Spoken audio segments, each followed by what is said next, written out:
ஓய்வு பெற்ற காவல் அதிகாரி பொன் மாணிக்கவேல் மீதான வழக்கு விசாரணைக்கு இடைக்கால தடை விதிக்கப்பட்டுள்ளது. அதனை அண்மை செய்தியாக பார்த்துக் கொண்டு வருகிறோம். இது குறித்த முழு விவரங்களை வழங்க செய்தியாளர் சிவகுமார் நம்மோடு இணைப்பில் காத்திருக்கிறார். சிவகுமார், வணக்கம். விவரங்கள். ஓய்வு பெற்ற காவல் அதிகாரி பொன் மாணிக்கவேல் தாக்கல் செய்த மனு மீதான இடைக்கால தடை விதித்து மதுரை உயர்நீதிமன்றத்தில் உத்தரவு பிறப்பிச்சிருக்காங்க. ஓய்வு பெற்ற டிஎஸ்பி காதர் பாஷா சென்னை உயர்நீதிமன்றத்தில் பொன் மாணிக்கவேல் மீது சிபிசிஐடி செய்து வழக்கு பதிவு செய்து விசாரிக்க உத்தரவிடணும்னு கோரிக்கை வச்சிருந்தாரு. இந்த மனுவை விசாரித்த நீதிபதி அவர் மீதான புகார் மீது சிபிஐ விசாரணை நடத்தி அறிக்கை தாக்கல் செய்யணும்னு சொல்லி உத்தரவிட்டாங்க. மேலும் டிஐஜி அந்தஸ்துக்கு குறையாத அதிகாரி ஒருவர் தலைமையில் விசாரணை நடத்தி அறிக்கை அளிக்க வேண்டும் உத்தரவிட்டாங்க. இதனை அடுத்து சிபிஐ விசாரணையை நடத்திய அடிப்படையில் அதன் வழக்கு பதிவு செஞ்சது.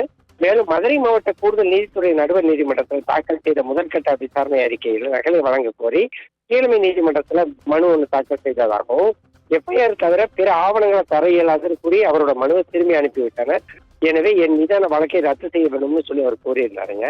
இந்த வழக்கை நீதிபதி விசாரிச்ச நீதிபதி புகழேந்தி என்ன சொன்னாங்கன்னா, எஃப்ஐஆர் பதிய போதிய விவரங்கள் இன்றி மேலோட்டமாக பதியப்பட்டிருக்குது. குற்றம் சாட்டப்பட்டவரோட நபரோட பேச்சை கேட்டு இவ்வாறு வழக்கு பதிவு செய்தால் வருங்காலங்களில் குற்றம் சாட்டப்படும் நபர்கள் எந்த விசாரணை அதிகாரி மீது வேண்டுமானால் புகார் கொடுத்து இவ்வாறு வழக்கு பதிவு செய்யலாமா?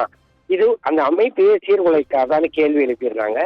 இவ்வாறு இருந்தா அதிகாரிங்க எப்படி நேர்மையா சுதந்திரமா பணியாற்ற முன் வருவாங்கன்னு கேட்டவங்க பொன் மாணிக்கவேலோட முன்ஜாமீன் மனுவை ரத்து செய்ய கோரி சிபிஐ தரப்புல மனு தாக்கல் செய்யப்பட்டிருக்குது. பொன் மாணிக்கவேல காவல்ல எடுத்து விசாரிக்க வேண்டிய அவசியம் இருக்கா? முறையான பணியாற்றக்கூடிய அலுவலர்களை பாதுகாக்கணும், அரசு பாதுகாக்கணும். அதே மாதிரி முறையான விவரணங்கள் பதிவு செய்யப்பட்டுள்ள இந்த வழக்கு உகந்ததே அல்லன்னு சொன்னதோடு இல்லாம அவர் ஓய்வு பெற்ற போலீஸ் அதிகாரி பொன் மாணிக்கவேல் மீதான வழக்கு விசாரணைக்கு இடைக்கால தடை விதிக்கப்படுகிறதுன்னு உத்தரவிட்டிருக்கிறாங்க. மறு உத்தரவு பிறப்பிக்கும் பாடுவரை இந்த வழக்கில் குற்றப்பத்திரிகை தாக்கல் செய்யக்கூடாதுன்னு பொன் மாணிக்கவேல் மீதான சிலை கடத்தல் தடுப்பு பிரிவின் அலுவலராக பொறுப்பேற்பதற்கு முன்பும் பின்பும் எத்தனை வழக்குகள் பதிவு செய்யப்பட்டிருக்குதுன்னு கேட்டதோடு இல்லாம இதை தொடர்பான விவரங்களை அறிக்கையை தாக்கல் செய்யணும். அதோடு சிபிஐ தரப்புல கூடுதல் விவரங்களை தாக்கல் செய்ய வேண்டும்னு உத்தரவிட்டு வழக்கை வரக்கூடிய மார்ச் 17ஆம் தேதி ஒட்டி வச்சிருக்கிறாங்க. நவீனா,